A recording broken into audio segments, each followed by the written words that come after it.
My girlfriend left me for a rich man after her family said I'd never be enough. Now she's back, but a sentence from me turned her world upside down. When I was 15, I started working at my Uncle Mike's auto shop. Not because he wanted to hire me, he actually tried to talk me out of it, saying I should focus on school. But I was tired of wearing hand-me-downs and seeing my mum exhausted all the time. Plus, I always had a thing for cars. I used to spend hours watching YouTube videos about engines and modifications, sketching designs in my beat-up notebooks during class. Uncle Mike's shop wasn't anything fancy, just a regular place that did decent work for decent people. But man, that shop was my Harvard. Every day after school, I'd head straight there to sweep floors, organize tools, whatever needed doing. The older mechanics started teaching me stuff when they saw I was actually interested. By 16, I could do an oil change with my eyes closed. By 17, I was helping with engine rebuilds. Here's where it gets interesting. One day, this dude rolls in with a clapped-out Mustang GT. Other shops had given up on it, saying it wasn't worth fixing. But I saw potential. I spent 2 weeks staying late after my regular hours researching forums, trying different things. Finally, I got it running better than new. Word spread after that. If you had a performance car that needed serious work, Uncle Mike's was the place to go, and I was the kid to ask for. I graduated high school with decent grades thanks to Mum riding my arse about homework. But college wasn't really in the cards. I went to trade school instead and got all my certifications. That's where I met Sarah. Man, thinking back now, I should have seen the red flags from day one. She brought her BMW to the shop where I was doing my apprenticeship. Nothing special, just a 328i. Her daddy bought her for her 20th birthday. Yeah, I know. But she was different from the usual rich girls we got. She actually seemed interested when I explained what was wrong with her car, didn't act, grossed out by my grease-stained hands, and even laughed at my dumb car jokes. We started dating a few weeks later. Looking back, I think she saw me as her rebellion against her stuck-up family. You know how rich girls sometimes date the bad boy to piss off their parents? Except I wasn't even a bad boy, just a working-class dude who was good with cars and had big dreams. Those first couple of years were actually pretty great. She'd bring me lunch at the shop and hang out while I worked on projects. I started doing side jobs, saving up every penny I could. I had this vision of opening my own place, not just another repair shop, but a high-end custom garage, the kind of place where people bring their Ferraris and Lamborghinis for serious work. Sarah seemed supportive, always talking about how she believed in me. Her family, though, holy hell. Imagine every stereotype about old money snobs, multiply it by 10 and you're getting close. Her dad, Mr. Big Shot real estate developer, would ask me condescending questions about my little car hobby at family dinners. Her mum would constantly bring up how her friend's son was doing so well at medical school, or how her cousin's husband just made partner at his law firm. But I kept my cool and focused on my goals. By 24, I had a solid reputation in the Detroit car scene. I started getting some high-end clients through word of mouth, and was even featured in a local car magazine for a custom restoration I did on a 1967 Shelby GT 500. Things were looking up. Sarah and I had been together for 4 years at this point. We talked about marriage, kids, the whole thing. I was saving up for a ring, nothing fancy, but it was honest money I'd earned with my own 2 hands. I had this whole plan to propose once I secured the loan for my shop. Then everything went to hell. Every year, Sarah's family hosted this fancy charity gala for some Save the Whatever foundation. Usually, I'd find an excuse to skip these things. Nothing's more uncomfortable than being surrounded by trust fund babies who think changing their own oil is quirky and adventurous. But this time, Sarah insisted, saying it was important to her family that I be there. Red flag number 1 that I completely missed. I busted my ass that week to finish up a client's Porsche GT3 early so I could make it. I even bought a new suit, nothing fancy, but definitely a step up from my usual JC Penney specials. I spent 3 hours watching YouTube videos on how to tie a proper Windsor knot. Looking back, I probably tried too hard, but hey, I wanted to make Sarah proud. The gala was at this ridiculous mansion outside the city. We're talking a fountain in the driveway valet parking. Awkward moment when I recognised one of the valets the dude used to work at Uncle Mike's. And enough crystal chandeliers to blind a small army. I felt out of place the second I walked in, but I was trying to play it cool. That's when James Morrison III made his grand entrance. This douchebag pulls up in a brand new Porsche GT TRS, the exact model I'd been working on all week, except his was fresh off the showroom floor, probably never even seen a speck of dust. He walks in wearing what I later found out was a $12,000 suit. Yeah, I looked it up after. Some fancy-ass watch that probably cost more than my yearly income, and that typical trust fund baby haircut that screams, "My daddy's lawyers have lawyers." Here's the real kicker. Turns out his family owned Morrison Luxury Automobiles, a chain of high-end dealerships across 3 states. The same dealerships that would sometimes send us problem cars they couldn't fix. The irony was painful. Sarah's mum practically sprinted across the room to greet him. "James, darling, we didn't know you'd be here." Total lie. I found out later they'd specifically invited him. Next thing I know, they're steering Sarah towards him, making sure they're seated together at dinner. During dinner, I had to sit there and listen to this guy brag about his latest business ventures, all funded by Daddy's money, of course. "Just acquired a new dealership in Chicago," he says, swirling his $1,000 wine like he's in some fancy commercial. "Planning to expand into the exotic car market." It's really about understanding the luxury consumer mindset. I almost choked on my weird-ass tiny portion of whatever French dish they were serving. This guy wouldn't know real car work if it bit him in his designer flat ass. But every time he opened his mouth, Sarah's parents were practically drooling. Her dad kept saying things like, "That's the kind of forward thinking the industry needs," and "You really understand the business side of things."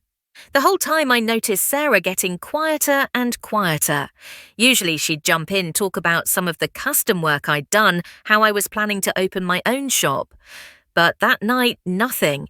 She just sat there nodding and laughing at James's terrible jokes about people who still buy American cars. That hurt more than any of the subtle digs about my background. After dinner, they had dancing.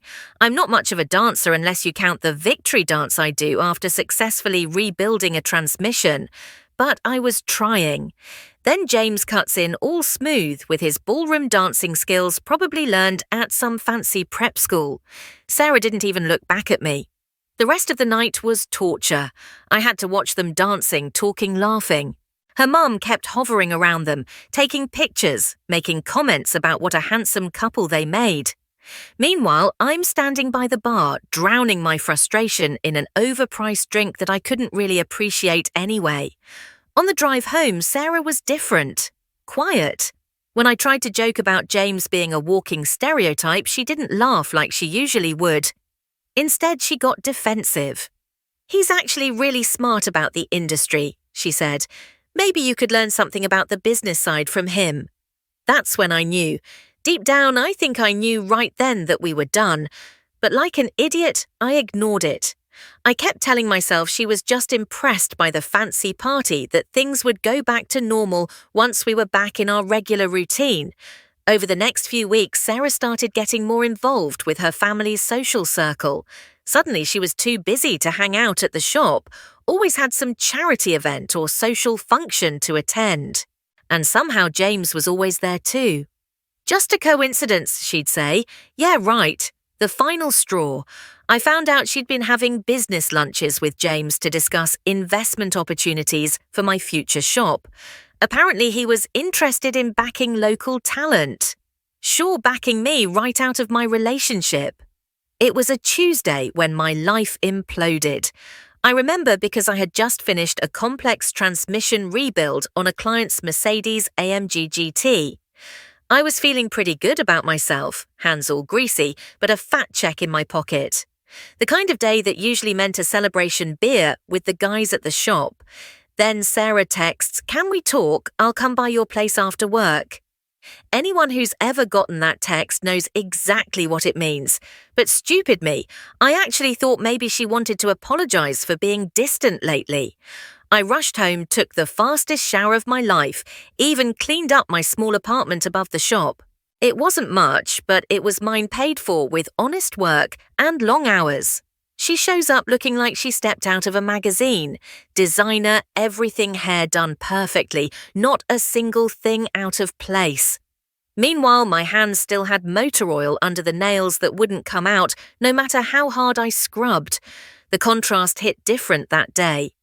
"I think we need to take a break," she starts. Classic opener, right? But then comes the real gut punch. "I've been doing a lot of thinking about my future." I just sat there on my worn-out couch while she went through her obviously rehearsed speech, how she needs stability, how she's at a point in her life where she needs to think about her future seriously, how her family made her realize some things. Then the kicker. She actually had the nerve to say this: "James helped me understand what I really want in life. Someone established, someone who can provide the lifestyle I'm accustomed to. You know." I didn't even get mad, didn't yell or throw things. I just sat there feeling like someone had ripped my heart out through my throat. 4 years of memories flashing through my mind, all the late nights she spent at the shop with me, all the plans we made, all the times she said she believed in my dreams. "What about the shop?" I asked. "What about everything we planned?" She actually rolled her eyes. "Be realistic. Do you know how much capital it takes to compete with established luxury garages?" James says. I cut her off there. "James says the guy who's never changed his own oil. That's who you're taking business advice from now." She got this look on her face like I was some kid who just didn't understand how the real world works. "This is exactly what I'm talking about. You're so focused on the technical side, you don't understand the business reality. James has connections, he understands the luxury market." I stood up. Something in me just broke. "Get out!" "What? Get the hell out of my apartment. Take your designer bags, your business reality, and your James, and get out." She looked shocked. Probably expected me to beg to promise I'd change to grovel for another chance. Instead, I walked to the door and held it open. She left without another word. 2 days later, she's all over Instagram. Pictures of her and James at some rooftop restaurant, his arm around her waist, both of them looking like they're shooting a commercial for rich people problems.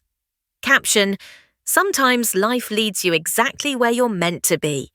The worst part, the comments. All her rich friends saying things like, "OMG, finally, you guys are perfect together," and "This is what you deserve, girl."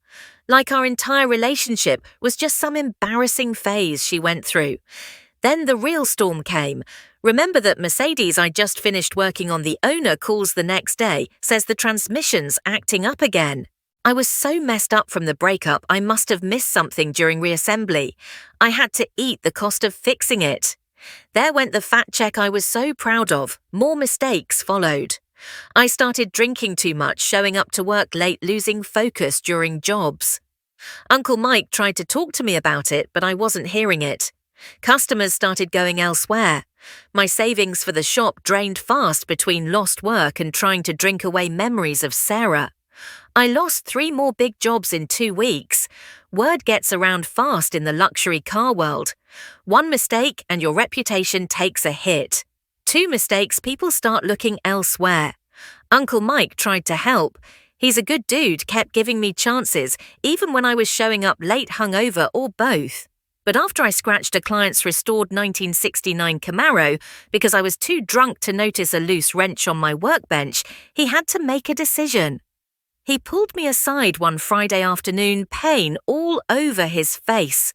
"Listen, kid, I love you like a son, but I can't let you work on cars like this. You're going to hurt yourself or someone else. Take some time, get your head straight." That night I drank until I couldn't feel feelings anymore. I woke up on my bathroom floor to 3 missed calls from my landlord. Turns out I'd missed 2 months of rent on my apartment above the shop. I'd been so messed up I didn't even notice the late notices piling up. The real kick in the teeth, my savings account was almost empty. 4 years of carefully saving every penny for my dream shop gone in less than 2 months of self-destruction. Between the botched jobs I had to make right the drinking and trying to keep up appearances on the few dates I went on, like that was going to help, I'd burned through almost everything. I had to move back in with my mum at 26. She didn't say anything when I showed up at her door with 2 duffel bags and a box of tools. She just hugged me and said dinner would be ready in an hour. But I saw her crying in the kitchen later that night. That destroyed me, knowing I was making my mum cry after everything she'd sacrificed to raise me right. I started taking any job I could find, worked at AutoZone during the day, delivered pizzas at night. But the worst, I had to take a job as a valet at this fancy steakhouse downtown, the same kind of place I used to dream about taking Sarah to once I made it. Then it happened, the moment that really broke me. I'm standing there in my valet uniform, cheap polyester pants and a red vest that made me look like a rejected Christmas elf, when up pulls this familiar Porsche GT3 RS, that specific shade of shark blue that still haunts my dreams. Out steps James looking like a GQ model, and then Sarah wearing this red dress that probably cost more than my car. Designer everything. That tennis bracelet James had posted about giving her on Instagram, yeah, I was still pathetically checking their socials. She saw me, I know she saw me, but she looked right through me like I was invisible, just handed me her clutch with this practice smile you give to the help. James, though, actually recognized me. He gets this little smirk on his face, pulls out his wallet. "Take good care of it," he says, handing me a $100 bill. "I know how rough things have been for you lately." I wanted to shove that bill down his throat, wanted to tell him that I'd forgotten more about cars than he'd ever know, wanted to point out that Daddy's money doesn't make you a man. But you know what I did? I took the money because I needed it, because my mum's AC was broken and she wouldn't let me pay to fix it, but I knew that $100 would cover the parts I needed. That night after my shift, I sat in my car, the same Mustang I'd been so proud of building up from nothing, now showing its age and neglect. I pulled out my phone, looked at Sarah's Instagram. There they were at the same restaurant I'd just valeted at. Perfect couple, perfect life, perfect everything. 30 pounds of depression weight on my frame. Cheap uniform reeking of other people's cars. That $100 bill burning a hole in my pocket. That was my rock bottom. But here's the thing about hitting bottom: once you're there, you've got nothing left to lose. I drove home that night, walked straight past my mum, watching her late-night shows into my old bedroom that still had my high school trophies on the wall. I stood there looking in the mirror for what felt like hours. The guy looking back, I didn't recognize him anymore. Hadn't shaved in weeks, dark circles under my eyes, looked like a stranger wearing my face. That's when I made the decision. The decision, capital T, capital D. Because sometimes you have to completely break before you can rebuild. And rebuild, that's exactly what I was about to do. That $100 bill James gave me, it changed everything, but not in the way he intended. The morning after the valet incident, I woke up at 4:00 a.m. Something inside me was different. I walked to my bathroom, grabbed my mum's old digital scale, and faced the music 242 pounds. I'd put on 47 pounds of pure depression weight in just a few months. I pulled out my phone, deleted every delivery app, unfollowed Sarah and James on everything, and downloaded a calorie tracking app instead. Then I did something I hadn't done since high school football. I put on my old running shoes and went for a run. I made it exactly 6 minutes before I thought my lungs would explode. But here's the thing about rock bottom: you've got nothing but time. No girlfriend, no social life to maintain, no reputation to protect anymore. Just hours and hours to rebuild yourself, so I made a plan. A real one, not some New Year's resolution type deal. 4:30 a.m. wake up protein shake learned about proper nutrition from YouTube. 5:00 a.m. gym, 7:00 a.m. AutoZone shift, 4:00 p.m. valet job, 11:00 p.m. study business and marketing until I couldn't keep my eyes open. Rinse and repeat every single day. The first month was hell. My body hurt constantly. Living with my mum at 26 felt like the ultimate failure. The valet job was a constant reminder of everything I'd lost, but I kept looking at that $100 bill on my wall, kept thinking about James's smirk. Used that anger, that humiliation as fuel. By month 3, things started changing. I was down 25 pounds, started seeing muscle definition again. The regular customers at AutoZone began asking what I was doing differently, but the biggest change was happening in my mind. See, working at AutoZone had this unexpected benefit. I got to talk to every kind of car guy in Detroit, from suburban dads working on their weekend projects to serious collectors maintaining their classics.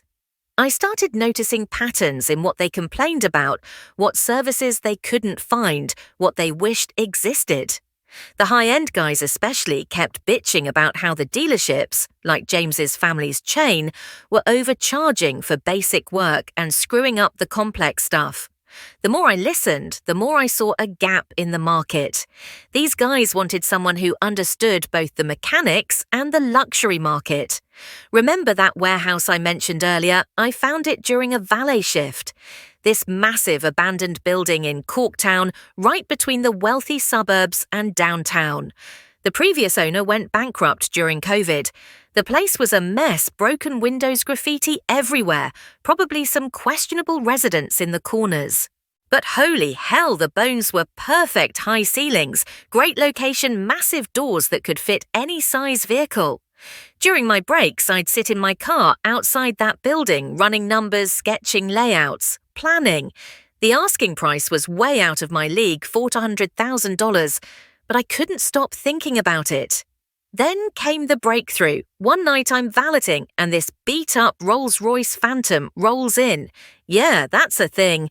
The owner, this old-school Detroit businessman, Mr. Thompson, says the car is making this weird noise. He's complained to 3 different dealerships, spent thousands, and the problem's still there. I hear it and immediately know what it is: a classic air suspension issue these models have. I tell him my diagnosis. He's skeptical, but desperate, says I can look at it after my shift if I want.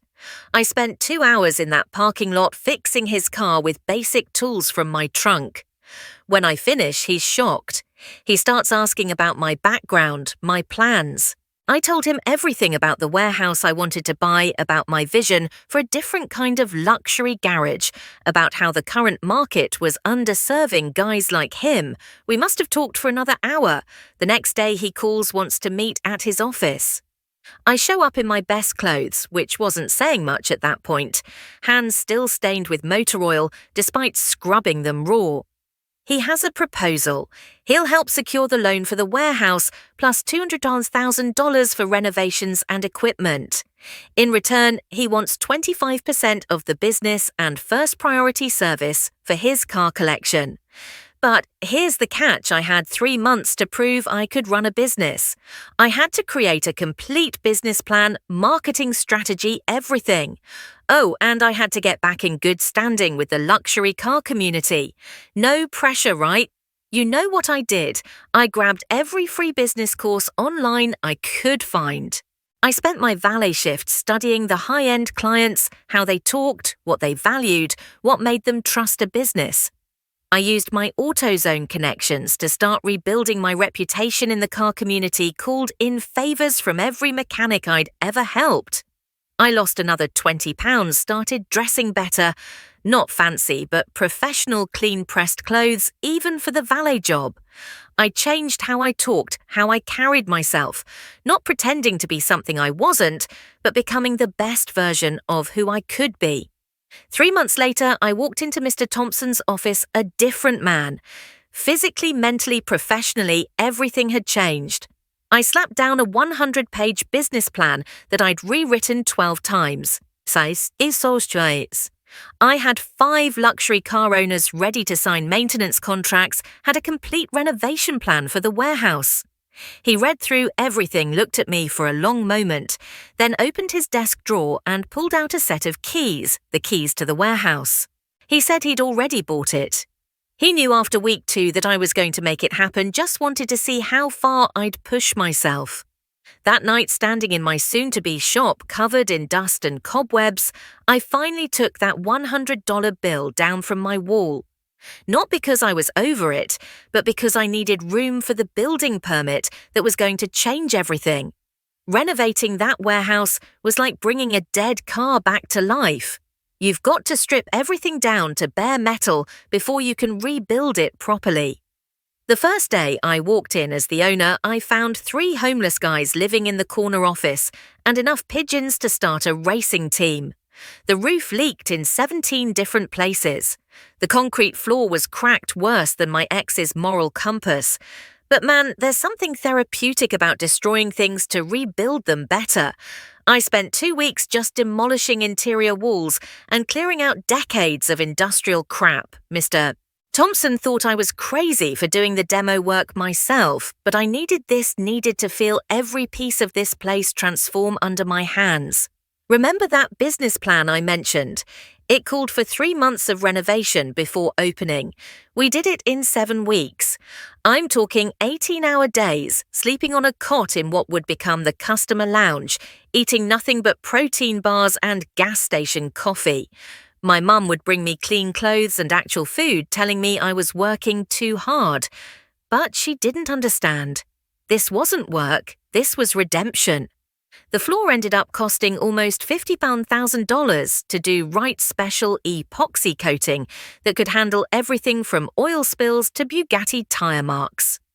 The lift's another $100 to $1,000 for the good stuff, none of that cheap hydraulic nonsense that breaks down every other month. Every dollar spent was an investment in proving them wrong. Opening day was nothing fancy, no big ceremony, no ribbon cutting. I just opened the doors at 7:00 a.m. on a Tuesday. I had exactly 5 appointments scheduled, all Mr. Thompson's connections. By 8:00 a.m., I had my first real test. A Rolls-Royce Cullinan rolls in the owner complaining about a weird noise in the suspension. Other shops had quoted him $15,000 for a complete system replacement. It took me 2 hours to diagnose and fix a loose actuator that cost $300 in parts. The look on his face when I handed him the bill, priceless. He called 3 friends before he even left the parking lot. That's when things started moving. Word spread through the luxury car community like wildfire. This new shop in Corktown, the guy who runs it, actually knows what he's doing, doesn't rip you off fair prices for quality work. By week 3, we were booked solid 2 weeks out. I hired my first 2 mechanics, both guys I knew from my Uncle Mike's shop days, who'd been wanting to get into high-end work. I trained them myself, made sure they understood my standards, no cutting corners, no overcharging, just because the client has money. Then came the game changer. Remember that Ferrari restoration I mentioned way back? The owner was this big shot in the classic car world. He brings in his 1962 Ferrari 250 GTE. The previous shop had totally botched the engine rebuild, wanted another $40,000 to fix their mistakes. I spent a week rebuilding that engine myself, staying up till 3:00 a.m. studying original Ferrari manuals. When I fired it up for the first time, that V12 singing like it just rolled out of Maranello Man, I actually cried. The owner was so happy he featured us in his car club newsletter. Next thing you know, we're getting calls from collectors across the country. 6 months in, I had to hire 3 more mechanics. We built a reputation for being the shop that could fix the impossible problems, the ones other shops, including certain dealership chains, couldn't figure out. I started getting calls from exotic car owners tired of dealing with dealerships. Here's where it gets good. I started noticing a pattern, a lot of complaints about Morrison Luxury Automobiles James's daddy's chain. Their service department was charging crazy prices for basic work, messing up complex jobs. Why? Because James had convinced his old man to cut costs on technician training, figuring rich people would pay whatever they charged anyway. 1 year in, we had a 3-month waiting list. I had to start turning down regular cars to focus on exotics and classics. I expanded to the building next door, doubled our workspace, installed a specialized Ferrari diagnostic system that cost more than my first house would have. Then one day, this familiar Porsche GT ERS pulls up outside. Not for service, just parked there while its owner went to the new coffee shop across the street. Shark blue paint looking a little dull, now brake rotors showing heavy wear. I could tell from the sound it needed a carbon cleaning bad, but the owner hadn't figured out who I was yet. See, I'd stayed pretty low-key, no social media presence, no advertising, all word of mouth. Local business magazines had done some pieces on the shop, but I always declined photos. It wasn't about me, it was about the work. But now watching that Porsche sit there knowing what was coming, man karma was about to call in her markers. Remember that tired-looking Porsche GT ERS I mentioned?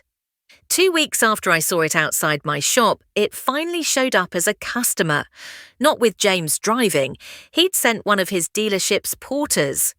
Apparently the car was running rough and their techs couldn't figure out why. The porter handed me the keys without having any idea who I was. I did a full inspection while the porter waited. The car was a mess, carbon buildup, worn brake pads, transmission fluid that probably hadn't been changed since it left the factory.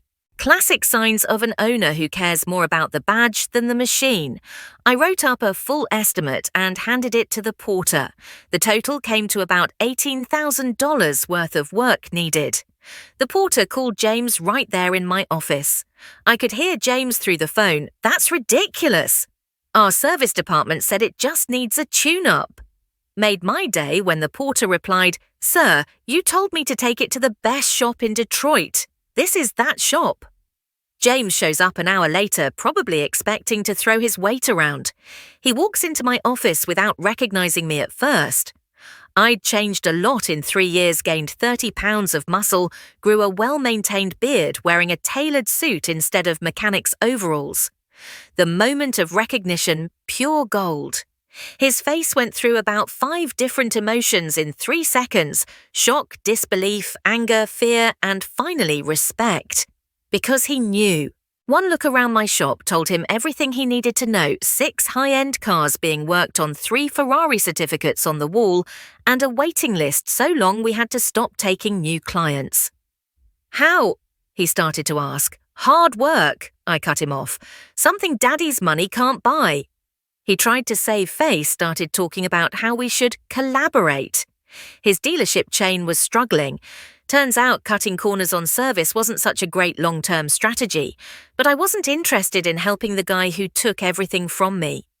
"Your car will be ready in 2 weeks, I told him. "Standard payment terms, 50% up front."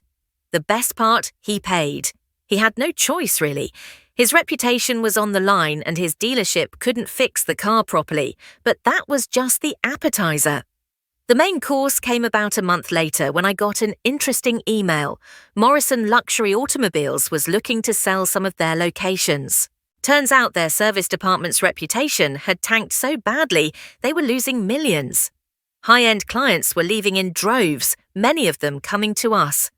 Remember Mr. Thompson, my mentor and investor. Turns out he sits on the board of several banks that held the Morrison family's business loans. One phone call from him, and suddenly those loans were being reviewed closely. The real cherry on top, Sarah showed up at my shop unannounced one afternoon. She looked different. The designer clothes were gone, replaced by regular retail stuff. That perfect rich girl polish had faded.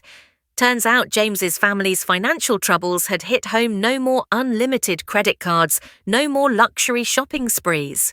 "I made a mistake," she said, standing in my office, the same office where I'd once dreamed of building something great. "I never should have left. You were the real thing, and I was too blind to see it." Just then, Emma walked in. My girlfriend of 2 years, a former professional race car driver who now runs her own performance parts manufacturing company. She's everything Sarah pretended to be: smart-driven, genuine. The look on Sarah's face when Emma kissed me hello, better than any revenge I could have planned. The mistake wasn't leaving, I told Sarah. The mistake was thinking I needed you to succeed. Today, my shop is the go-to place for exotic cars in the Midwest. We've got a 6-month waiting list, 3 locations, and a reputation for excellence that money can't buy. James's family had to sell most of their dealerships. Karma's a bitch when you build your success on sand. Last I heard, he's working as a used car salesman in Ohio. Sarah. She's still with him, but not by choice. Turns out when you build your whole life around someone else's money, it's hard to walk away when that money disappears. Her Instagram these days is all blessed with what matters posts. You know, the kind people make when they're trying to convince themselves they're happy. Me, I just signed a deal to open 2 more locations. Emma and I are getting married next spring, having the ceremony in the first warehouse I renovated. Mr. Thompson's going to be my best man. That $100 bill James gave me when I was a valet, it's framed in my office right next to last year's Entrepreneur of the Year award. Sometimes I think about that night as a valet watching them walk into that restaurant like they owned the world. Everything I've built since then, it's not about revenge. It's about proving that real success comes from genuine passion, hard work, and never letting someone else define your worth. The empire I built, it's not built on family connections or trust funds. It's built on stripped knuckles, late nights, and a genuine love for what I do. And that's something no one can ever take away.